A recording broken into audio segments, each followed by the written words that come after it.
SIR 2025 इसके अंदर government की तरफ से जो इन्यूमरेशन फॉर्म भराए जा रहे हैं, जो कि कुछ इस तरीके के फॉर्म आपको भरने हैं, जिसके अंदर 2003 की जो वोटर लिस्ट है, इसका जो डेटा है वो यूज़ किया जा रहा है। जहां पर अगर आपका जो नाम है इस वोटर लिस्ट के अंदर मौजूद है तो आपको अलग से कोई दस्तावेज देने की ज़रूरत नहीं। अब लोगों को समस्या ये आ रही है कि वोटर लिस्ट नहीं मिल पा रही है, तो मैं इस वीडियो के अंदर आपको दिखाऊंगा कैसे ये 2003 वाली वोटर लिस्ट आप डाउनलोड कर सकते हो अपने पूरे गांव की। आप अपना नाम खुद का चेक कर सकते हो, अपने परिवार के सदस्यों का नाम चेक कर सकते हो। तो इसके लिए करना क्या है, वोटर्स ECI सबसे पहले तो सर्च करना है। तो आप सभी के सामने voterseci.gov.in करके जो ऑफिशियल पोर्टल है आ जाएगा।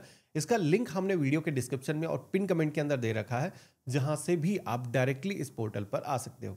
अभी अपना जो इन्यूमरेशन फॉर्म है आप चाहो तो ऑनलाइन भी फिल कर सकते हो। जी हाँ दोस्तों, ये भी फीचर आ चुका है। लेकिन चाहे ऑफलाइन फिल करो ऑनलाइन फिल करो, उससे पहले ज़रूरी होगी आपके फैमिली की डिटेल। तो वो कहाँ से निकलेंगी? उसके लिए आपको क्या करना है, search your name in last SIR, हमें इसी ऑप्शन पे क्लिक करना है। जैसे आप क्लिक करोगे तो 2002-2003 के अंदर जो गवर्नमेंट की तरफ से सर्वे कराया गया था, सारी ही स्टेट के नाम आपको यहाँ पर देखने को मिल जाएंगे। आप जिस भी स्टेट से हो आपको यहाँ पर सिलेक्शन करना है। तो जैसे कि मैं उत्तर प्रदेश से हूँ, तो यहाँ पर हम ये वाला जो ऑप्शन है वो सेलेक्ट करेंगे और व्यू के ऑप्शन पे क्लिक करेंगे। अब आप सभी के सामने 2003 की जो PDF रोल है, जो वोटर लिस्ट है, वो डाउनलोड करने का ऑप्शन आएगा, जहाँ पर सबसे पहले तो अपना जो डिस्ट्रिक्ट है वो सेलेक्ट करना है। तो जैसे कि मैं सीतापुर से हूँ, मैं इसको सेलेक्ट करूँगा। इसके बाद में सेलेक्ट AC के सेक्शन में आना है। यहाँ पर आप सभी को अपना जो असेंबली कॉन्स्टिट्यूंसी का नाम है वो यहाँ पर सिलेक्शन करना है। तो जैसे कि हम यहाँ पर अपना सिलेक्शन करेंगे और शो के ऑप्शन पे क्लिक करेंगे। अब यहाँ पर ये जो विधानसभा क्षेत्र है, इसके अंदर जितने भी पोलिंग स्टेशन होंगे उनकी लिस्ट यहाँ पर आपको देखने को मिलेगी। तो अगर आपको अपना पोलिंग का जो नंबर है वो पता है तो यहाँ पर आप उसके लिस्ट के अकॉर्डिंग डाउनलोड कर सकते हो। इसके अलावा आपको यहाँ पर फेच करने का ऑप्शन मिलता है। आप चाहो तो यहाँ पर जो दिखाया गया है, हर विलेज का नाम दिखाया गया है, जो भी शहर के अंदर पोलिंग बूथ होगा उसका जो नाम है यहाँ पर दिखेगा। तो एक गांव के अंदर अगर बड़ा गांव है तो 2 या 3 भी पोलिंग स्टेशन हो सकते हैं। तो यहाँ पर जैसे कि आप देखोगे कि एक यहाँ पर हुआ और दूसरा सेम यहाँ पर पोलिंग स्टेशन है, 2 यानी कि गांव के अंदर पोलिंग स्टेशन है। यहाँ पर आप सभी को इस तरीके से नंबर दिए गए हैं। सेकंड पेज पर जाना है, थर्ड पेज पर जाना है, इस तरीके से आप स्विच करके जा सकते हो। एक लिस्ट के अंदर आपका नाम नहीं मिलता तो सेकंड वाली जो लिस्ट है वो भी आपको डाउनलोड कर लेना है। फिर क्या होगा, दोनों के अंदर डिटेल आप फेच कर सकते हो। तो अगर ऐसा देखना है कि आपके विलेज का नाम 2 बार मेंशन है तो ऐसा हो सकता है कि 2 लिस्ट हो। तो जैसे कि हम इस पर डाउनलोड के ऑप्शन पे क्लिक करेंगे, एक कैप्चा कोड यहाँ पर दिखेगा। ये कैप्चा कोड जैसा है हम इस तरीके से हम इंटर करेंगे। कैपिटल है तो कैपिटल में, स्मॉल में है तो स्मॉल में, सेम वैसे फिल करना है और सबमिट के ऑप्शन पे क्लिक करना है। जैसे आप सबमिट करोगे तो आपके मोबाइल फ़ोन के अंदर या फिर कंप्यूटर के अंदर ये जो फाइल है डाउनलोड हो जाएगी। हम डाउनलोड वाले सेक्शन पे क्लिक करेंगे और इस तरीके से आप देखोगे कि हमारे सामने वोटर लिस्ट यहाँ पर आ चुकी है।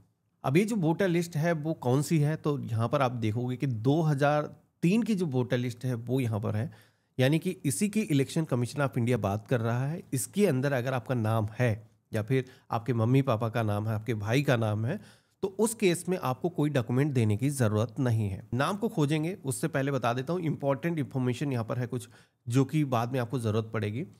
यहाँ पर विधानसभा क्षेत्र का जो नंबर है, जो सेक्शन वहाँ पर मिलता है भरने का, वो नंबर यहाँ पर आपको मिल जाएगा।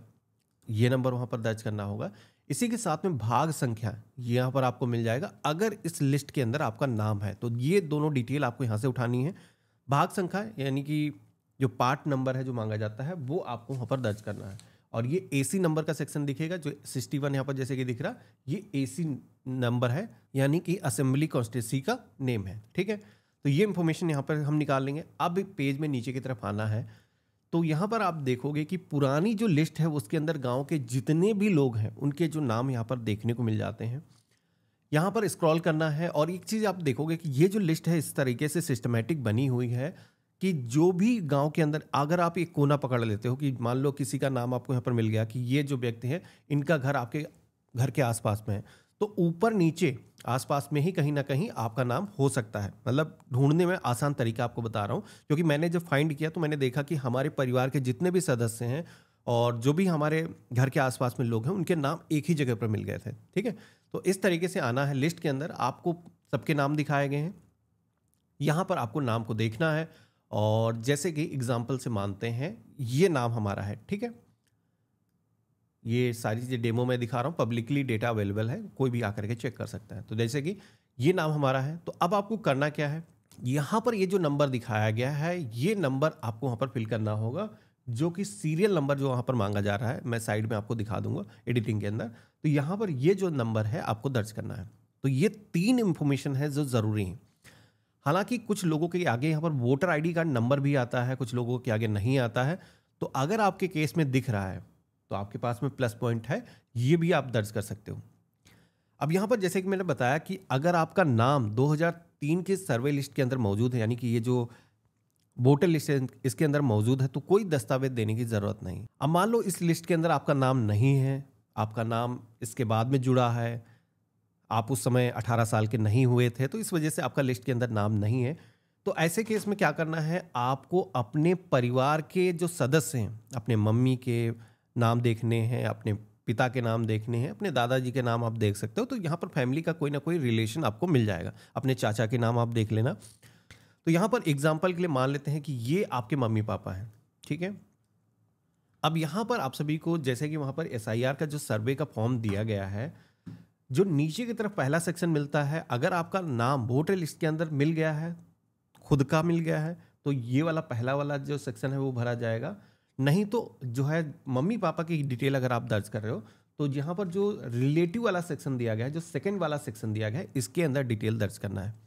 यानी कि दोनों सेक्शन आपको भरने की ज़रूरत नहीं है, आपके केस में जो भी एप्लीकेबल है वो दर्ज करना है। तो यहाँ पर इस तरीके से जैसे मैंने बताया था कि यही सीरियल नंबर लगेगा, और पहले जो पेज पर मैंने इन्फॉर्मेशन आपको नोट कराई थी, इसका जो पार्ट नंबर है, जो कि हर पेज पर भी यहाँ पर मेंशन होगा, मैं दिखा देता हूँ। यहाँ पर आप देखोगे कि भाग संख्या, इसे ही इंग्लिश में पार्ट नंबर बोला जाता है। तो यहाँ पर ये जो नंबर वहाँ पर दर्ज करना होगा। विधानसभा क्षेत्र का नंबर ये यहाँ पर दिया गया है। ठीक है, 3 डिटेल चाहिए, ज़रूरी है। इस तरीके से हम वोटर लिस्ट का जो डेटा है खुद से डाउनलोड कर सकते हैं।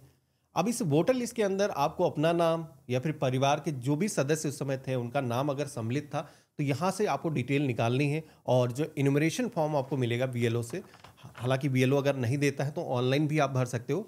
सबसे पहले तो ये जो फॉर्म जो आपको मिलेगा, इसके अंदर 2 सेक्शन रहेंगे जो इंपॉर्टेंट है। ये इंफॉर्मेशन वर्तमान जो आपकी इंफॉर्मेशन है वहाँ रहेगी। ये जो सेक्शन है ये आपकी नागरिकता को डिसाइड करेंगे। तो बेसिकली ये जो सेक्शन है, अगर आपका खुद का नाम मतदाता सूची के अंदर 2003 वाली में सम्मिलित था तो ये आपको भरना है। जहाँ पर AC नंबर जो मैंने बताया था लिस्ट के अंदर मिल जाएगा, पार्ट नंबर ये मिल जाएगा, सीरियल नंबर जहाँ पर नाम आपका मौजूद है, यहाँ से देख करके दर्ज करना है। बाकी जो सेकंड सेक्शन दिया गया है ये उन लोगों को भरना है जिनके जो माता पिता जैसे मौजूद थे, उस समय आपकी एज नहीं हुई थी 18 साल, आप वोटर नहीं बन पाए थे, तो उस केस में ये जो सेक्शन है आपको भरना है। ये सेक्शन आपके केस में खाली हो जाएगा। ठीक है, अगर आपको इसके बारे में डिटेल में देखना है कैसे फॉर्म भरना है, तो इससे पहले मैंने एक वीडियो बनाया था, वीडियो के डिस्क्रिप्शन में उस वीडियो का जो लिंक है मैं आप सभी को दे दूंगा। बाकी इस तरीके से आप सभी को अपनी जो डिटेल है निकाल लेना है। एक चीज़ और बता देता हूँ कि मैरिड वुमेन के केस में खास करके आप सभी के सवाल आते हैं कि उसके केस में क्या होगा। तो देखो, जिस तरीके से आप अपना नाम दर्ज कर रहे हो उसी तरीके से उनको अपने मायके की जो वोटर लिस्ट है, आप भी उनके मायके की जो वोटर लिस्ट है डाउनलोड करके उसके अंदर उनका जो नाम है चेक कर लेना। अगर मौजूद है तो उनकी डिटेल दर्ज करना है, नहीं मौजूद है तो उनके मम्मी पापा की डिटेल जो होगी वो रिलेटिव के सेक्शन में दर्ज की जाएगी। ठीक है, वर्तमान जो उनके हस्बैंड है यहाँ पर उनकी डिटेल रहेगी, और जो मम्मी पापा थे उनकी डिटेल यहाँ पर रहेगी। यानी कि कहाँ से वो व्यक्ति आया है, ये एक तरीके से फैमिली मैपिंग की जा रही है। समझ गए? तो ये था कंप्लीट प्रोसेस। बाकी इसको लेकर के सवाल तो आप सभी के ढेरों होंगे, तो मुझे कमेंट में लिख करके बताना। जो ज़रूरी सवाल होंगे तो मैं कमेंट के अंदर जवाब दूंगा, उसका वीडियो बनाऊंगा, और चैनल को फॉलो ज़रूर कर लेना। हम मिलते हैं ऐसे ही एक नए वीडियो में, तब तक के लिए गुड बाय, जय हिंद।